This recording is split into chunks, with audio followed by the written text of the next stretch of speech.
Hello and welcome to another update video about ADA. So ADA has reached our support area here this week for the wave 2. We've had this on the chart for, wow, probably 4 weeks or so. Yeah, I think we've had it on the chart since we topped here in the beginning of February.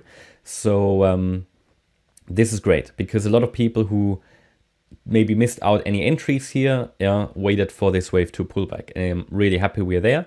So hopefully that helped a lot of you to wait for this dip into this area, because as I highlighted before, this is the high probability setup in my opinion on the chart, to wait for this wave 2 pullback. Okay, there were some setups before. You could trade this entry here. Yeah, we had a resistance area up there. We had, I think, another entry down here somewhere, and then here this was sort of, but it was highlighted as risky, the support area in orange, which then eventually failed, but led us into our higher level scenario, because until we broke below this support in red, which I highlighted now as red as resistance, but until we broke below this, I think it was, as long as we were holding like 35.5 cents, there was still a decent probability to make a higher B wave before coming down. But the end target was always here, this wave 2 support area. I'm happy that we are there now, and this is what a lot of people were waiting for. Now, we've hit this 50% retracement, as I tend to say, and you know that if you've been watching my videos here generally across the channel, that a wave 2 typically reaches the 50% level, and I want to see it reach those, otherwise I won't trust it. Now, great, you know, this kind of patience is important. Sometimes if a coin doesn't reach your levels that you want to see, you don't trade it, okay? Now this was obviously reached, and here you can see again the example why it's sometimes so useful to place limit orders, because only really if you were in front of the screen when it hit that support area, you were able to manually add an order here and buy. Otherwise, you would have lost that possible opportunity, and therefore those buy limit orders can be so useful to scale into these support areas. Scaling into support, scaling out of resistance doesn't work for everybody depending on the time frame you're trading, but I would always have a mix of short-term and long-term positions as well. You know, if you sort of trade in the crypto market, for some people hodling is fine, and that's fine as well. You know, you can always use these support areas to add to your portfolio, basically to your hodl portfolio, because there's a decent chance to turn around. Always bear in mind, nothing is guaranteed in these markets. But don't get me wrong, these support areas, they are not necessarily only for hodlers. They are to trade the third wave. So basically a swing trade over several weeks, which in my opinion is the most profitable way of trading in crypto, because, you know, you get decent movements here, the wave 1. Yeah, if anybody entered in these support areas down here, it was a really profitable trade. And we were waiting up here for a setback and a completion of the wave 1 somewhere here. Yeah, it's very hard to pick the absolute top.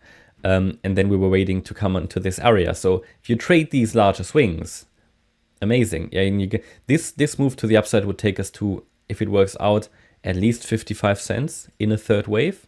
Yeah, so it's a decent reward to risk ratio. This would not necessarily need to be a hodl position.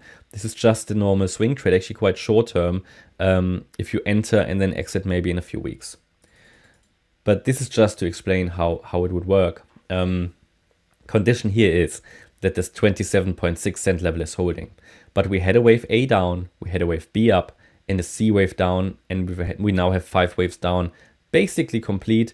Could get one more low, yeah, but you really only know afterwards if something has bottomed. Therefore, I often say don't wait for the absolute lowest low when you want to scale into support.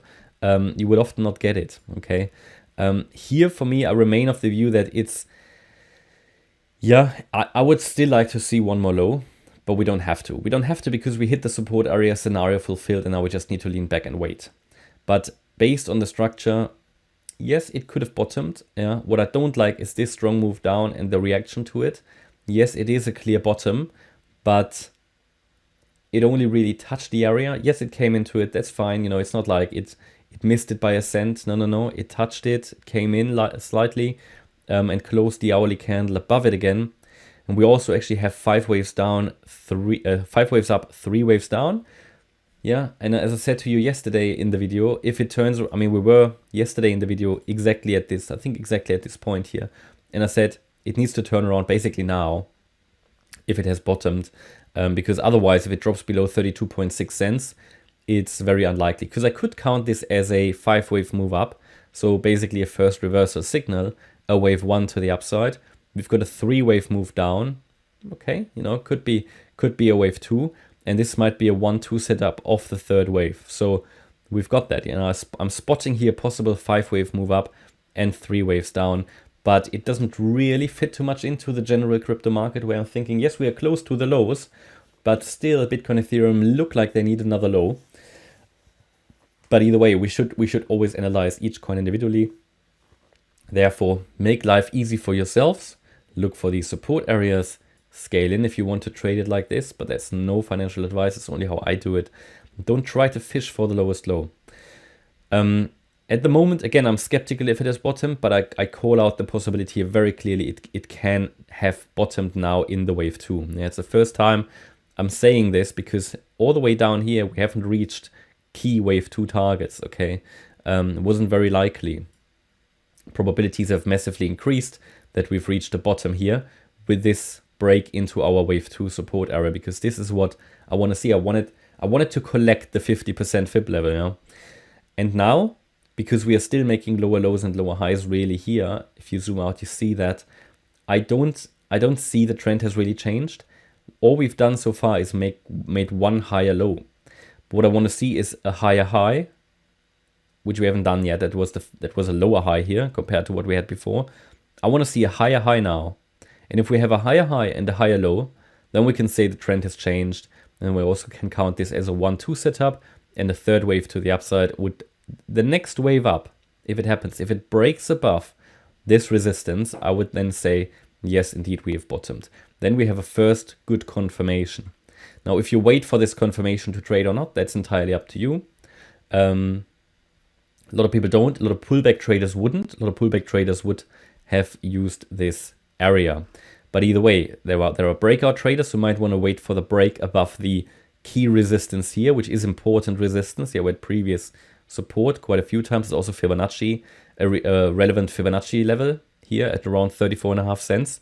And if we break above that, we break above the descending trend line, we make a higher high, we break above resistance, that's when the uptrend can commence, in my opinion, and then, or continue.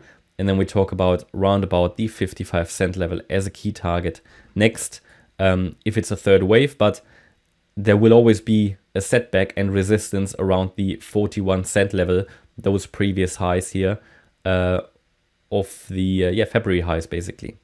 Okay, that's my update about ADA. I hope you liked the update. If you did, please hit the like button, leave a comment and subscribe. And if you really like the content, please check out the channel membership. Thanks a lot for watching. Bye-bye.